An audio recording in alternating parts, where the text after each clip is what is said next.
Norway நாட்டுல இதுவரைக்கும் அவங்களுடைய 100 வருஷ வரலாற்றிலே இந்த மாதிரி ஒரு ஃபயர் சம்பவத்தை அவங்க பார்த்ததே இல்லையா. அந்த சம்பவம் வெள்ளிக்கிழமை நடந்திருக்குது. கிட்டத்தட்ட பல மணி நேரம் அதிகாரிகள்லாம் போராடி அந்த நெருப்பை கட்டுக்குள்ள எடுத்துன்னு வந்திருக்காங்க.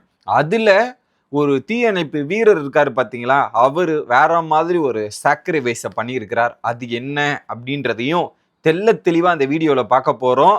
ஸோ மறக்காம வீடியோக்கு ஒரு லைக்கும் ஐப்பும் கொடுத்துடணும். ஃபேஸ்புக் மற்றும் யூடியூப்ல வீடியோ பார்க்குற நண்பர்கள் நிறைய பேர் ஃபாலோ பண்ணாம வீடியோ பார்க்குறீங்க. ஃபாலோ பண்ணிட்டு வீடியோ பார்த்தா ரொம்ப யூஸ்ஃபுல்லாக இருக்கும்ன்றத சொல்லிக்கிறேன். இப்போ கண்டென்ட்டுக்குள்ளே போயிடலாம்.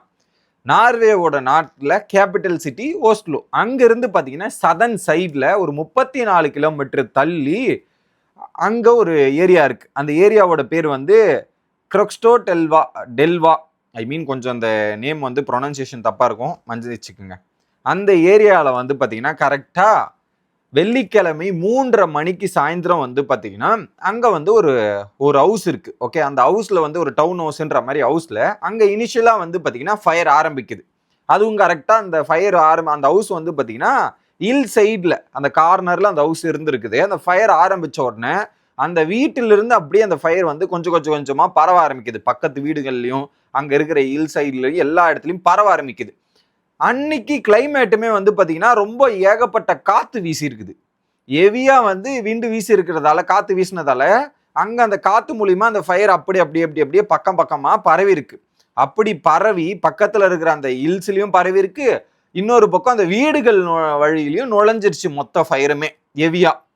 இதை தெரிஞ்ச உடனே என்ன பண்றாங்க, 3:39. ஸோ ஃபயர் பிடிக்கிறது 3:30.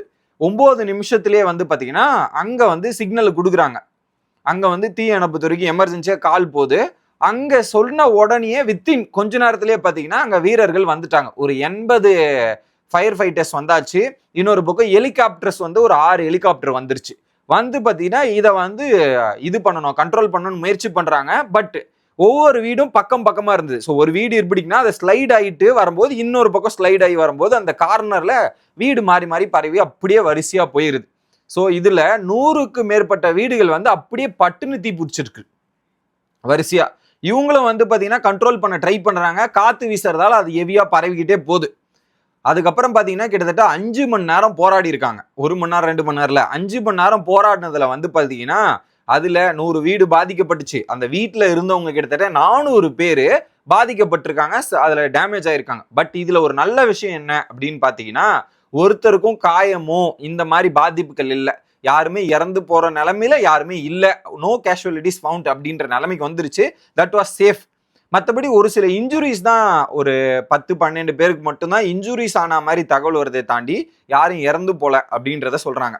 அதை தாண்டி ஏகப்பட்ட ஹெலிகாப்டர்ஸ் வந்து பார்த்தீங்கன்னா மேலே இருந்து அந்த தண்ணி ஊற்றுவாங்கல்ல, அந்த தண்ணிலாம் ஊற்றி ட்ரை பண்ணுறாங்க. பட் அவங்களாலையும் பண்ண முடியல. இதில் குறிப்பாக அந்த தீயணைப்பு வீரர்கள் உள்ளே போகும்போது பார்த்தீங்கன்னா அந்த எரிஞ்சதால அந்த இது வரும் இல்லையா, காற்று வரும்ல, எரியும் போது வந்து அந்த ஒரு இது புகை வரும்ல, அந்த புகை மூலியமா நிறைய ஃபயர் ஃபைட்டர்ஸ் வந்து பார்த்தீங்கன்னா இன்ஜுரி ஆயிருக்காங்க, செவ்வா டேமேஜ் ஆயிருந்தாங்க அப்படின்றது ஆச்சு. இதில் குறிப்பாக அந்த ஃபயர் ஃபைட்டர்ஸோட தலைமை தாங்குற ஒரு நபர்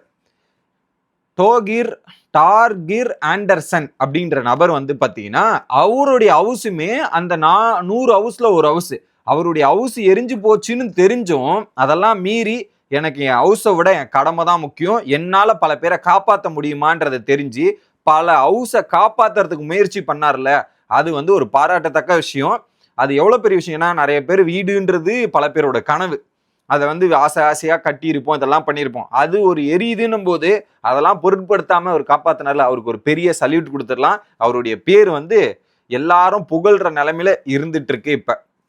அப்புறம் அந்த ஃபயர் வந்து கண்ட்ரோல் பண்ணுறாங்க. பட் அதையும் மீறி ஃபயர் வந்து சனிக்கிழமை காலையில் வரையுமே அந்த ஃபயர் கண்டினியூ ஆகிட்டே இருந்திருக்குது. அதுக்கப்புறம் பார்த்தீங்கன்னா இன்னும் நிறைய ஃபோர்ஸஸ் வந்து பார்த்தீங்கன்னா சனிக்கிழமை சாயந்தரம் அந்த ஒரு ஃபயரை கண்ட்ரோல் பண்ணுறாங்க. கண்ட்ரோல் பண்ணி அதை நிறுத்த ஆரம்பிச்சிருக்காங்க. ஓகே, இதில் குறிப்பாக வந்து பார்த்தீங்கன்னா 400 பேருக்கு வீடுகள்லாம் இல்லாமல் போச்சுல்ல, அதுக்கேற்ற மாதிரி அவங்களுக்கு தேவையான உதவிகள், இப்போதைக்கு அவங்களுக்கு தேவை வீடு, ஃபுட்டு, அதுக்கான வேலைகள்லாம் இப்போ அங்கே இருக்கிற கவர்மெண்ட்டும் அந்த வேலையை பார்க்க ஆரம்பிச்சிருக்காங்க. இனிஷியலாக வந்து பார்த்தீங்கன்னா பக்கத்திலேயே வந்து ஒரு 200 பேருக்கு வந்து வீடுகள் கொடுக்குற அளவில் முயற்சிகள் நடந்துட்டு இருக்கு. இதுதான் கடந்த 100 வருஷத்துல நார்வேல இந்த மாதிரி ஒரு ஃபயர் நடந்ததே கிடையாதான், இத்தனை பேருக்கு பாதிப்பு ஏற்பட்டதே கிடையாதான். இதுதான் மிகப்பெரிய ஒரு ஃபயர். இதன் மூலியமா நிறைய பேர் பாதிக்கப்பட்டிருக்காங்கன்ற மாதிரி ட்ரெண்ட் ஆகிட்டு இருக்கு அந்த நியூஸ். அதை தான் உங்ககிட்ட தெளிவா எடுத்துன்னு வந்து சொல்லணும்னு நினைச்சேன். ஸோ மீண்டும் இன்னொரு வீடியோல வந்து சந்திக்கிறேன். Bye guys.